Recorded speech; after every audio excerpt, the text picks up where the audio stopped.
Brilliance Audio presents Under Almond Blossoms by Anja Saskia Beyer, translated by Annette Charpentier, performed by Cynthia Farrell.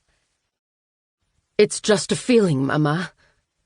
Milla's voice was shaky, and not just because of the potholes she was maneuvering around on her mint green Dutch bicycle, one hand holding the mobile to her ear while the other gripped the handlebar.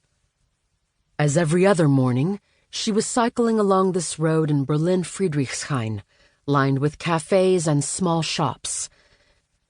The wind felt cool on her pale face, but it was a mild February day, and some trees were already showing their first buds. Here and there, early yellow crocuses lightened the beds around the tree trunks. "Feeling? What feeling? Are you saying you aren't sure?" Her mother's voice sounded alarmed. Even though she had lived in Berlin for years, her Spanish accent was still very strong. "No, I don't know for sure anymore, Mama." Milla felt her stomach tighten as she realized her mother wasn't really listening to her, as usual. "Well, if you don't trust him, then you can't marry him, Milla. Under no circumstances. The wedding has to be cancelled." Milla briefly closed her eyes in despair. Why on earth had she said anything? She was annoyed with herself. Normally, she wouldn't have confided in her.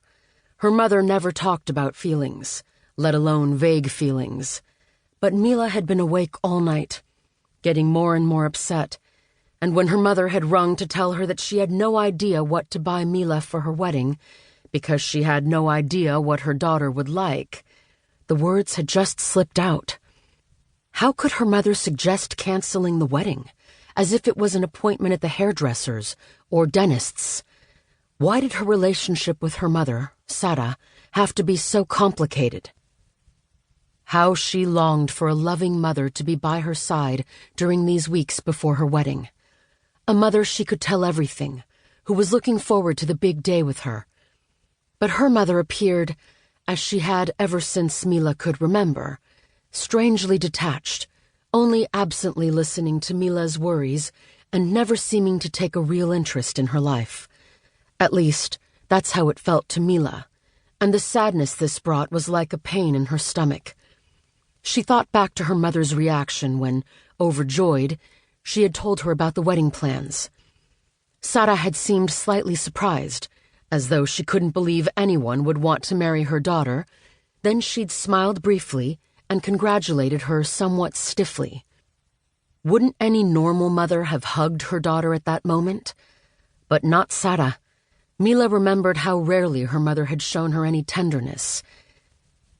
She had occasionally, when she'd run to her crying with a grazed knee, but even then, it hadn't really felt comforting. Milla had been a sensitive child and had always felt that her mother didn't love her like other mothers loved their daughters.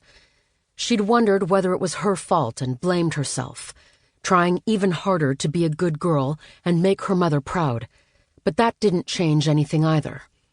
So over the years, she had learned to stop the endless ruminations about what she might have done wrong, locking her feelings away in a corner of her mind.